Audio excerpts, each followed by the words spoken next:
Ini masih di contoh soal pelaporan akuntansi, pelaporan keuangan. Ini informasi berikut ini adalah untuk soal nomor 31 dan 33. Ini pertanyaannya, tanggal 22 April ini membeli persediaan barang dagangan senilai 5 juta rupiah dengan term 1/10 N/30. PT Queen ini menggunakan sistem pecatan perpetual.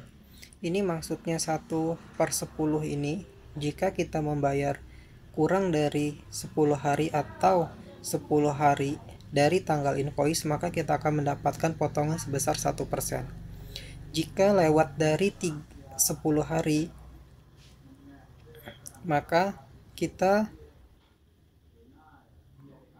diwajibkan membayar 30 hari dari tanggal invoice. Ini PT Queen menggunakan sistem pencatatan perpetual. Ini pencatatan sistem perpetual ini adalah di mana pencatatan pembelian, persediaan, dan penjualan dilakukan secara otomatis oleh sistem dan langsung dicatat stok barang masuk dan barang keluarnya. Tanggal 23 Mei ini menukarkan hutang dagang atas pembelian tanggal 22 April dengan mengeluarkan wesel bayar sebesar 4 juta rupiah, 4.600.000 rupiah. 6 jangka waktunya 60 hari dengan tingkat bunga 15%, sisanya dibayar tunai. Ini 15 Juli ini meminjam bank Fall River 12 juta dengan mengeluarkan wesel bayar 120 hari dan tingkat bunga 10%. Kemudian ini membayar wesel bayar yang dikeluarkan tanggal 23 Mei, kemudian membayar nilai wesel bayar yang dikeluarkan tanggal 15 Juli. Ini pertanyaannya soal nomor 31. Ayat jurnal untuk pencatatan tanggal 22 April adalah, kita lihat dulu 22 April, karena ini membeli barang dagangan sebesar 5 juta dengan jatuh tempo persyaratan ini berarti pembeliannya secara hutang, maka jurnalnya adalah persediaan di debit pada hutang usaha di kredit sebesar 5 juta rupiah. Jawabannya adalah D. Lanjut soal nomor 32. Beban bunga untuk pembayaran nilai wesel bayar yang dikeluarkan tanggal 23 Mei sebesar, ini beban bunga. Kita lihat soalnya dulu. 23 Mei ini nilai wesel bayarnya 4.600.000 rupiah dengan jangka waktu 60 hari dengan tingkat bunga 15%, sisanya dibayar tunai. Ini 4.600.000 dikali 15 hari dikali 60 per 36 per 360. Ini 60 hari. Ini 360 ini adalah hari dalam setahun.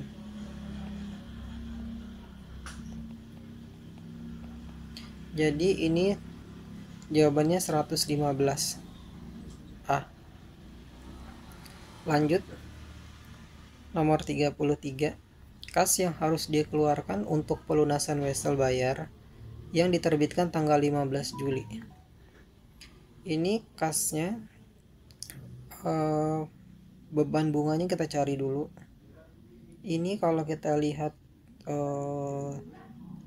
15 Juli, kita balik lagi ke soal, maaf. Ini adalah pinjamannya 12 juta. Wesel bayarnya 120 hari dengan tingkat bunga 10%.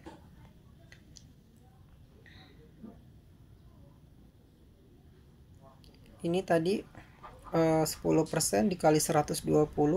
Ini jangka waktu bayarnya 120 hari. Ini 360 hari adalah hari dalam 1 tahun.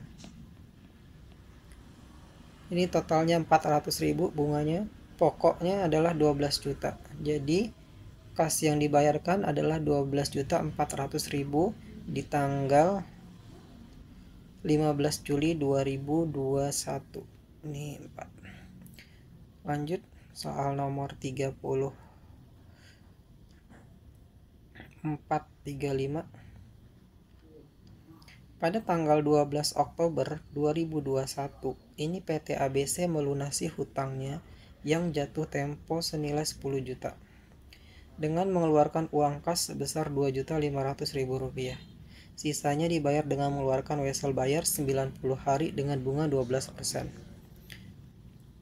Pertanyaan 34, ayat jurnal yang benar untuk transaksi tanggal 12 Oktober.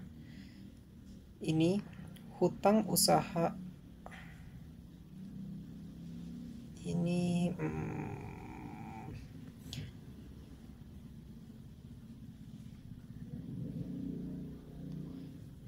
ini hutang usaha di debit. Ini hutang usaha di debit 10 juta berkurang. Kita mengeluarkan kas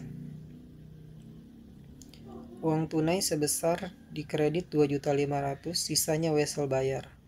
Dengan jangka waktu ini di kredit juga wesel bayar 7.500.000. Ini jangka waktu 90 hari, bunganya tadi sebesar 12%.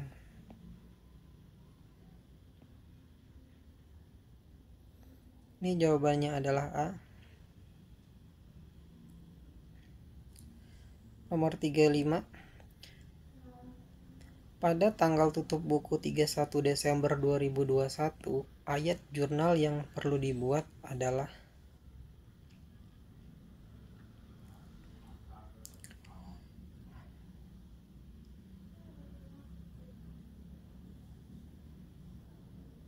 ini. Kalau kita lihat contoh soalnya, dia menggunakan dari tanggal 12 Oktober dengan wesel bayar 90 hari. Nah, ini dari 12 Oktober ke 31 Desember 2021. Ini adalah 80 hari. Nah, ini yang dijadikan wesel bayar kan soalnya adalah Rp7.500.000. Bunganya 12%. Kemudian ini ditanya dapat dari mana 80. Ini dari tanggal pertama 12 Oktober sampai dengan 31 Desember 2021. Ini 80 hari. Kemudian ini 360 hari dalam setahun. Jadi beban bunganya adalah 200.000 yang harus disesuaikan pada 31 Desember 2022. Ini beban bunganya 200.000 di debit. Kemudian di kreditnya adalah hutang bunga sebesar 200.000. Ini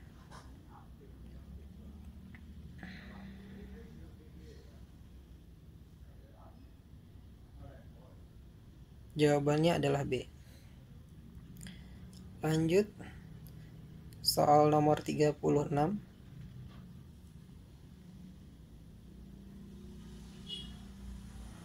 Ini PT Sinta memiliki usaha di bidang penjualan komputer dan software akuntansi. Ini berikut ini adalah data-data tentang persediaan barang dagangannya yang dimiliki oleh PT Sinta selama tahun 2021. Ini ada persediaan awal barang dagangan sebesar 100 juta, pembelian selama tahun 2021 350 juta, potongan pembelian yang diperoleh selama 2021 sebesar 20 juta, ongkos angkut pembelian selama 2021 15 juta, kemudian persediaan akhir 31 Desember 2021 sebesar 65 juta. Ini berapakah beban pokok penjualan PT Sinta tahun 2021? Ini kita lihat. Ini persediaan awalnya adalah 100 juta. Ini dari soal. Kemudian ini ada pembelian tahun 2021 350 juta. Kemudian ada potongan pembelian atau diskon, ini mengurangi pembelian. Kemudian ditambah ongkos angkut pembelian 15 juta.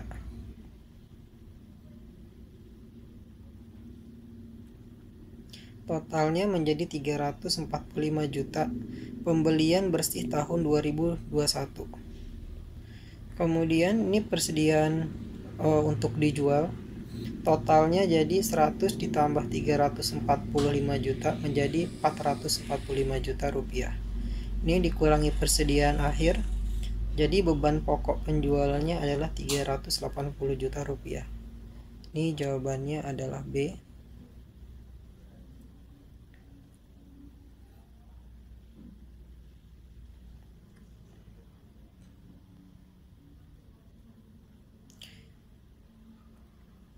Berikut ini adalah data-data tentang persediaan barang, dagangan, dan aktivitas penjualan dan pembelian yang dilakukan PT Sinta selama bulan Januari 2022. Ini tanggal 1, ini harga perolehannya. Kemudian ini terjual sebanyak 30.000, beli lagi 8 unit, harga perolehan 21, dijual lagi tanggal 22 penjualan 4 unit, harga jual 30.000. Ini tanggal 28 dijual lagi 2 unit, harganya 30.000. Ini beli lagi 10 unit, harganya perolehannya 22.000. Ini pertanyaan, nilai persediaan akhir PT Sinta pada tanggal 31 Januari 2022 jika perusahaan menggunakan metode FIFO. FIFO ini adalah first in first out atau barang masuk pertama keluar pertama.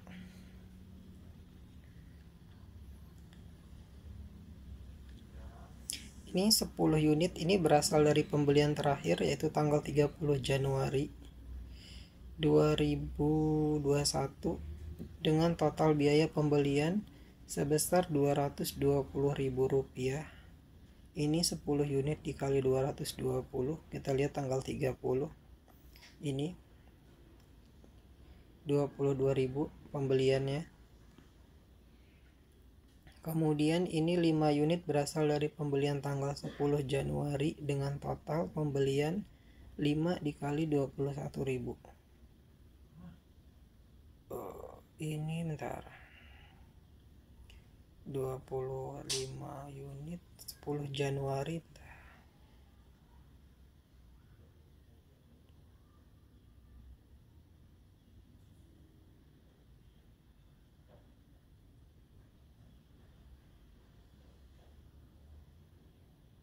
Harusnya ini 5 unit ya teman-teman, tanggal 10. Lanjut, ini total biaya persediaan akhir adalah 325, ini 220 ditambah 105.000. Kemudian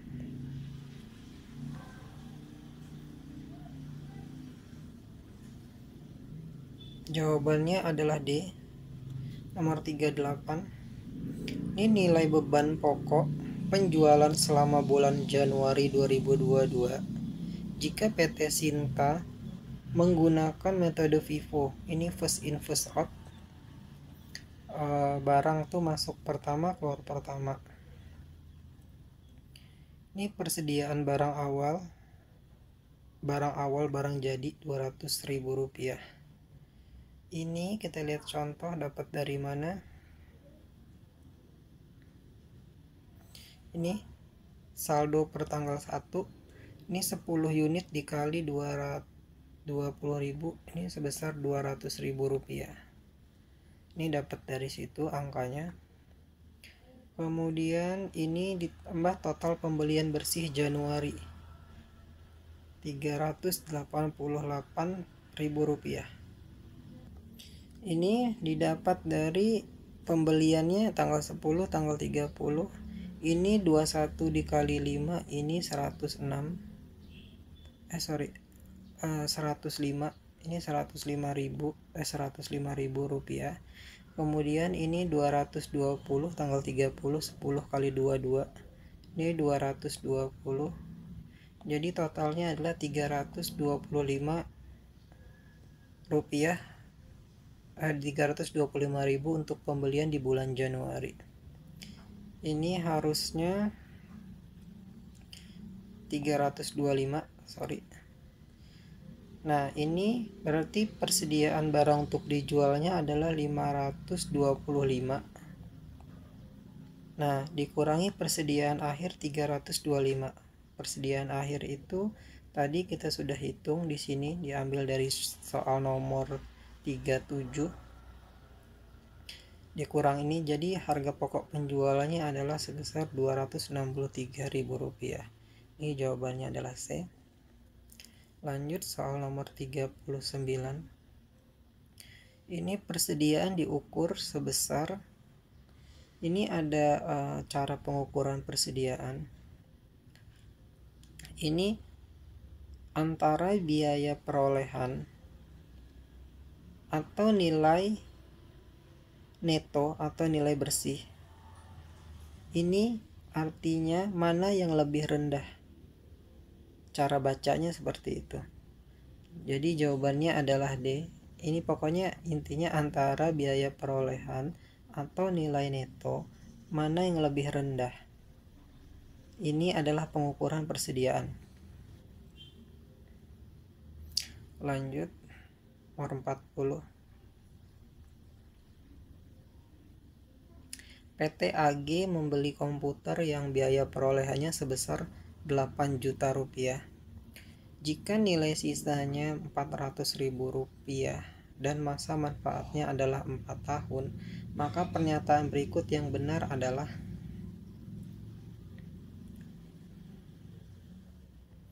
ini pembahasannya adalah ini menggunakan metode garis lurus.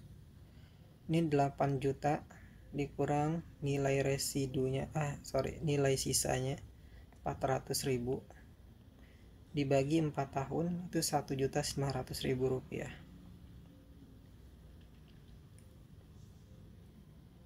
Tarifnya 50%, tahun 1, tahun 2, tahun 3, dan tahun 4 ini X. Ini biaya perolehannya 8 juta. Nilai tercatat ini dikali 50%, beban penyusutannya 4 juta. Akumulasinya 4 juta.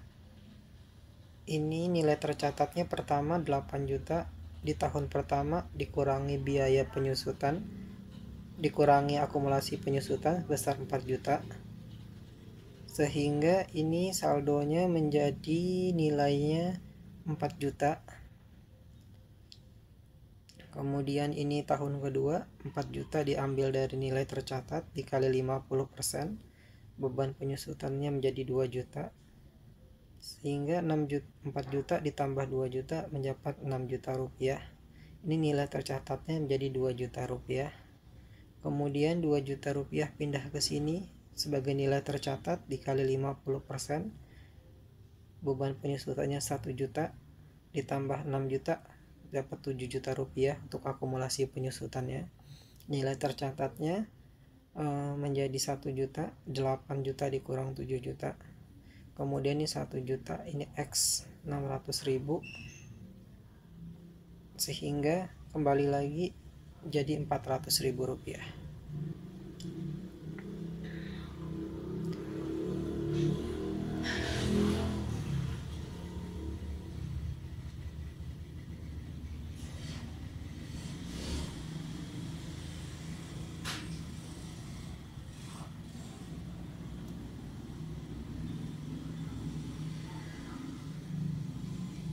Ini penggunaan garis lurus akan menghasilkan nilai penyusutan yang sama setiap periode, yaitu 2 juta. Ini di garis lurus, ini berarti ini salah pernyataannya. Kemudian penggunaan metode Solo menurun akan menghasilkan nilai penyusutan di periode pertama lebih besar 2 kali lipat dibandingkan nilai penyusutan yang dihasilkan dari metode garis lurus. Ini dia bilang periode pertama Kalau kita lihat periode pertama itu 4 juta, sedangkan di sini 21,9. Memang betul ini 2 kali lipat, tapi kita baca lagi yang lain. Penggunaan metode saldo menurun akan menghasilkan nilai penyusutan periode pertama sebesar 4 juta. Saldo menurun. Betul ini. Kemudian penggunaan metode saldo menurun akan menghasilkan nilai penyusutan tiap periode yang semakin meningkat. Ini salah ya. Jadi yang jawabannya adalah C yang lebih tepat. Penggunaan metode saldo menurun ini akan menghasilkan nilai penyusutan periode pertamanya sebesar 4 juta. Kalau ini yang B tadi 2 kali lipat, ini tidak sesuai. Harusnya kalau 2 kali lipat ini nilainya adalah 2 juta rupiah. Sehingga bisa dikatakan saldo menurun bisa menghasilkan penyusutan itu per tahun pertamanya adalah sebesar 4 juta. Sedangkan ini ada selisih 100.000 rupiah. Jadi jawaban yang lebih tepat adalah C.